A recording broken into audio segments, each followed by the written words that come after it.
9월 27일 본문은 고린도후서 1장 12절에서 22절, 제목은 이해만 되었느니라입니다. 사도 바울은 고린도 교회를 향한 방문 계획을 수차례 변경했습니다. 이 때문에 고린도 교회 교인들 중에 일부가 바울을 변덕스럽다고 비판하면서 사도권까지 의심했습니다. 바울은 이에 대해 해명해 나갑니다. 먼저 고린도 교회를 향한 사역이 하나님의 거룩함과 진실함으로 행한 것이라고, 육체의 지혜가 아닌 하나님의 은혜로 행한 것이라고, 이것이 우리의 자랑이라고 말합니다. 여기서 거룩함과 진실함은 솔직함과 순전함이라 번역할 수 있습니다. 고린도 교회 교인들을 기만하려는 의향이 없었다는 것을 분명히 밝히고 있습니다. 동시에 육체의 지혜, 세상의 지혜, 인간의 지혜로 행하지 않고 하나님의 은혜로 행한 것이라 밝히며 이것이 우리의 자랑이라고 했습니다. 그리고 곧장 이어서 고린도 교회를 향한 첫 번째 편지를 너희가 읽고 알고 있는데 그것 외에 우리가 다른 것을 쓰지 않는다고 했습니다. 전혀 새로운 것을 말하는 것이 아니며 바울이 고린도 교회 교인들을 속일 의도가 전혀 없다는 말입니다. 바울은 고린도 교회 교인들이 완전히 알기를 바랐습니다.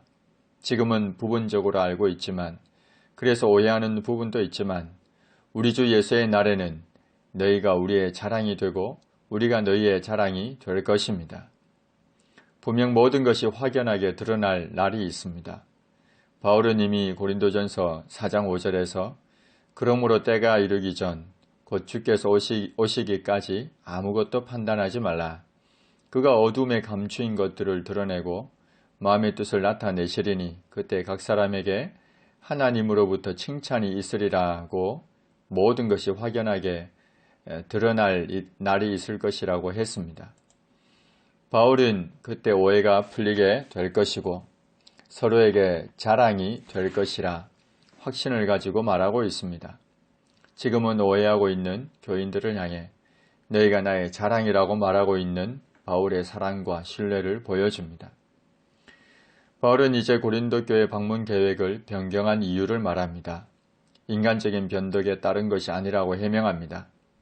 바울은 본래 먼저 고린도에 갔다가 마게도냐로 갔다가 다시 고린도로 갔다가 고린도 교회의 도움을 받아 유대로 가기를 계획했습니다.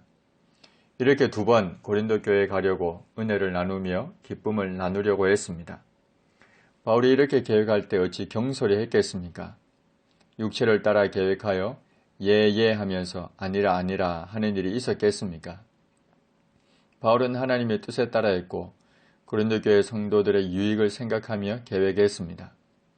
그러나 이후에 보게 되겠지만 이러한 계획이 변경되었고 그뿐만 아니라 디모데의 소식을 듣고는 갑작스런 방문을 하게 됩니다. 이러한 일들 때문에 고린도 교회 성도들 중 일부가 바울을 변덕스럽다고, 그래서 사도권까지 의심하는 일들이 있었던 겁니다. 이에 대해 바울은 결정된 계획을 자신의 유익에 따라 마음대로 바꾸는 변덕스러운 존재가 아니라는 것을, 신실하신 하나님을 섬긴다는 것으로 우선 간접적으로 해명합니다. 하나님은 미쁘십니다. 신실하십니다. 하나님은 약속하신 것을 반드시 지키십니다. 변덕스럽지 않습니다. 미쁘신 하나님을 섬기는 바울은 고린도 교회를 향해 예하고 아니라 함이 없습니다. 바울이 자신의 유익을 따라 계획을 세웠다가 변경하고 이런 일은 없다는 말입니다. 계획을 세울 때 하나님의 뜻에 따라 교회의 유익을 생각하며 세웠습니다. 바울이 실로아나와 디모데와 함께 하나님의 아들 예수 그리스도를 전했는데 그는 예하고 아니라 함이 되지 아니하십니다. 그에게는 예만 되었습니다. 신실하십니다. 온전히 아버지 하나님께 순종하셨습니다. 하나님의 약속은 얼마든지 그리스도 안에서 예가 됩니다. 그런즉 그로 말미암아 우리가 아멘하여 하나님께 영광을 돌리게 됩니다. 그렇다면 이러한 하나님의 신실하심이 어떻게 바울 일행을 통해 고린도 교회에 전달되었겠습니까? 그것은 먼저 하나님께서 우리를 너희와 함께 그리스도 안에서 굳건하게 하시고 우리에게 기름을 부으셨기 때문입니다. 우리를 인치시고 보증으로 성령을 주셨기 때문입니다. 그래서 하나님의 신실하심이 바울 일행을 통해 고린도 교회에 전달된 것입니다. 신실하신 하나님을 섬기는 바울 일행이 기름 부음을 받아 성령을 받아 신실하신 그리스도를 고린도 교회에 전했고 아멘으로 받아 하나님께 영광을 드리게 되었는데 어찌 우리에게 자신의 이익에 따라 변덕을 부리겠느냐라는 말입니다. 하나님, 우리가 서로를 대할 때 하나님의 거룩함과 진실함으로 행하되 육체의 지혜로 하지 않고 하나님의 은혜로 행하게 하옵소서. 그리하여 서로가 서로에게 자랑이 되게 하옵소서. 계획을 세울 때 자신의 이익에 따라 하지 않고 하나님의 뜻에 따라 공동체 유익을 보며 하게 하옵소서. 신실하신 하나님을 섬기는 우리가 성령 충만함으로 신실하신 그리스도를 온전히 전하게 하옵소서. 예수님의 이름으로 기도합니다. 아멘.